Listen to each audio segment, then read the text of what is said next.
Guys, இப்போ எங்கே இருக்கோம்னா புது வைப் பீச்சில் தான் இருக்கோம். இங்கே ஒரு பீச் சர்ச் பண்ணி நாங்கள் வந்து ஆன்லைனில் சர்ச் பண்ணி பார்த்தோம். இந்த பீச் ஷோ ஆச்சு. அதை அப்படியே குளிக்க போகலான்னு சொல்லி குளிக்கிறதுக்கு ரெடி ஆகிட்டோம்.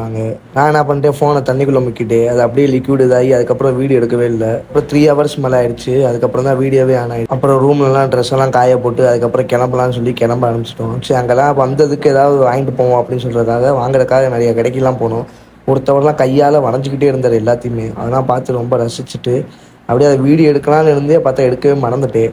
அதுக்கப்புறம் அந்த கையால் வரைஞ்சது இதெல்லாம் எக்கச்சக்கிறது இருந்துச்சு. இதெல்லாம் யாரெல்லாம் சின்ன பிள்ளைல 5 ரூபாய்க்கு வாங்கி விளாண்டுருக்கீங்கன்னு சொல்லுங்கள். நானும் நிறைய தடவை வாங்கியிருக்கேன் இதெல்லாம். அதுக்கப்புறம் ஒரு இடத்துல பிரியாணிக்கு மிக்ஸ் ஆனதுக்கு எல்லாமே மசாலா இதெல்லாம் தனித்தனியாக இருந்துச்சு. அதுக்கப்புறம் ஒரு இடத்துல சாப்பிட்டோம். நல்லா சாப்பாடெல்லாம் சாப்பிட்டு அதுக்கப்புறம் போகிற வழியில் கோயில் இருந்துச்சு. அந்த இடத்துல சாமிலாம் கும்பிட்டு அதுக்கப்புறம் எல்லா இடத்துலையும் சுற்றி பார்த்துட்டோம். சுற்றி பார்த்து ரொம்பவே சூப்பராக இருந்துச்சு. ஆனால் ஆள் தான் யாருமே இல்லை. அதுக்கடுத்து டேரெக்டாக ஒரு இடத்துல என்னென்னா மந்தி சாப்பிட்டோம். அதெல்லாம் சாப்பிட்டுட்டு நல்லாவே இருந்துச்சு டேஸ்ட்டு. ஆனால் என்ன கம்மியாக தான் இருந்துச்சு. அப்புறம் என்ன, எனக்கு தெரிஞ்சு இதோட வீடியோ முடிச்சுலான்னு சொல்லி உங்களுக்கு ஒரு பாய் சொல்லிக்கிறேன்.